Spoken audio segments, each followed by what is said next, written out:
Hey,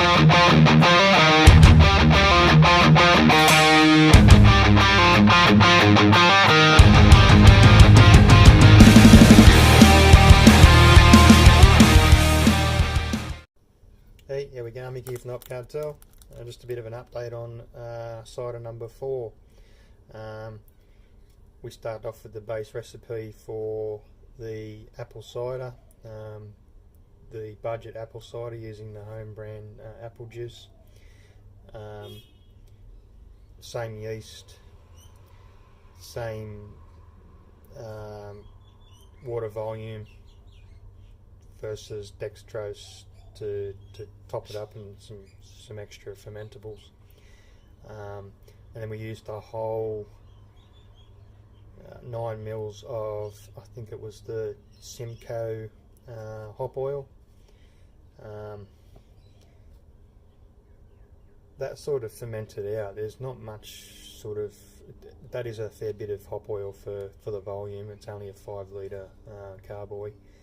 That sort of fermented out, the little bit fruitier, a little bit of Simcoe I guess on the flavour, but not much on the aroma.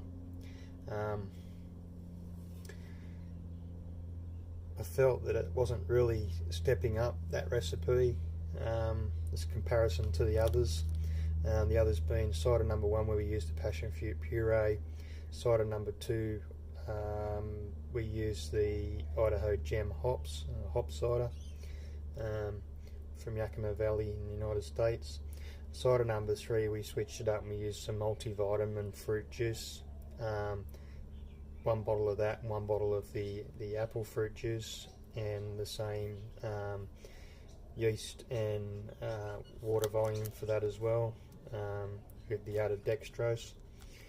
And that brings us to cider number 4, which I've just spoken about with the hop oil. I got these Tetley's forest fruits with a twist of apple. So these are tea bags, infusion style tea bags. They can be used in hot or cold. The ladies at work absolutely love this stuff. They just drink it cold with ice. Nice refreshing sort of drink. Smells really fruity, so obviously forest fruits. So in this it has hibiscus, poppy flowers, apple pieces at 9%. It's got rosehip in it. It's got cherry stems, orange peel, blackberry pieces at 1%, raspberry pieces at 0.6%, and strawberry granules at 0.6%. So it has, just says flavour added to it as well. So this, I don't know whether that's a processed flavour or it's just it's some kind of syrup or something they use. Hopefully it's not a it's not an ingredient that's preservative based or anything like that. I wouldn't think so. It's supposed to be as natural as possible, this stuff. I'd guess a lot of it's just dehydrated stuff that they put into it. Very, very aromatic. You can sort of see the chunks of stuff in there, bits of apple and strawberry and whatever else they've put into it. So always boil fresh / cold water, infuse for 3 to 5 minutes, no more, no less, and take the time to enjoy it. So it was a standard colour cider before I added the 2 tea bags I put into this. I feel, considering that's, those tea bags are probably steeped in less than 500 mils of water, probably around about 375 mils, a cup to a cup and a half of water, being 5 litres, 2 tea bags, it probably set a good set a good bar or a precedent to work up from there or work down from. At this stage, I've tasted it this morning, and I feel we could probably go anywhere up to 3 or 4 tea bags. So it has added some really good flavour. It's added a lot of aroma. It's certainly added some colour to it. Like I say, this was a pretty much a standard coloured cider, tangent orange to like a honey, sort of light honey yellow. As soon as the tea bags went in, you could see it infuse straight away, so it had a red sort of swirl moving it. So I've just given that like a gentle swirl, let it sit. It's obviously infused. It's got great colour from those tea bags. So the experiment of just using the hop oils in this one, that fizzled out obviously, because I've added the tea bag. So the experiments are sort of escalated from what I previously planned. Mead number 4, mead number 2,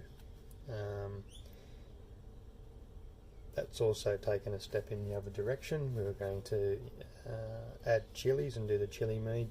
The first one's now in the fridge, cold crashing. We'll probably bring it out, back sweeten it.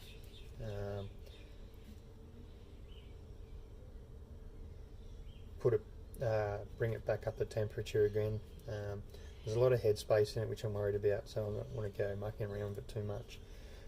Might not even back sweeten. I do like the sort of the really alcoholic flavour of that mead, with that background of honey. So I'm thinking maybe we'll leave it at that, and we'll just go into the bottles as I spoke about in the previous video, and infuse it with different flavours and stuff we've got there, with the oak chips and the star anise, cinnamon, vanilla, and the hops. Providing I get enough bottles out of it, I will try all of them. And as I stated, I really do need that control bottle. Not that I think it'll matter. I think the infusion steps I'm going to do will make a significant difference to the flavour of the mead. As I say, just doing little ones of each to get an idea what's going to work best. From those 5 to 6 infusions, we'll find out which one works best, and then we can do a large batch of the exact same mead. Same with the ciders. Once we work it all out, what was the best one? So far it's been the first one, which was the basic apple cider with the passion fruit puree. First 2 weeks it didn't really have much of a flavour, not much of an aroma came from that. As it sat, it's certainly progressed to the point where the apple cider side of it's sort of starting to mellow down, and the passion fruit's coming through a lot more. Touch and go with that one. I think it needs a little bit of tweaking, so possibility at the end of the 6 ciders we will work out which one's best, but so far it's that one. Don't get me wrong, this one could blitz it by a mile. It's very nice. It's the temperature, because they've been ambient sitting in buckets of water, the temperature's been a lot better. The ferment was a lot slower, less volatile, thus probably allowing it to brew to a better flavour profile. So I think this one's going to be the one, but at this stage it's definitely the passion fruit puree. In saying that, those Tetley infusion bags, they come in passion fruit and I think it's blood orange infusion bags. So I'm going to have a look at sort of what flavours and that they've got in those Tetley's infusion bags. and if it starts to work out that they're a great addition, then I'll certainly start playing around with those flavours as well. They've probably got flavours like peppermint and pineapple and all sorts of flavours like that. They tend to change the flavour profiles of those a fair bit. You see them change on the shelves a fair bit too. I got curious because, like I say, the ladies at work had been drinking them, and you see the different flavours and that they have, and they're not always available in those flavours. Like I say, they change a fair bit. They do have their base flavours, but they also bring out limited edition type ones, and you obviously, you get your things like your rose hip and peppermint and things like that change from time to time. So if I see any that sort of, when I'm out shopping and I see any flavours that sort of spike my interest, I'll certainly grab a box here and there. They come 18 pyramid infuses in a box, so like, you could also mix and match a few of those if you wanted to, but at this stage it's worked quite well. I'm quite impressed, and cheers for watching. Remember, like, share, subscribe, check out Hop Cartel, House of Lupulin on Instagram and Facebook, and obviously catch us here on YouTube with our experimental small batch brewing. Size 13 brewing, here we come.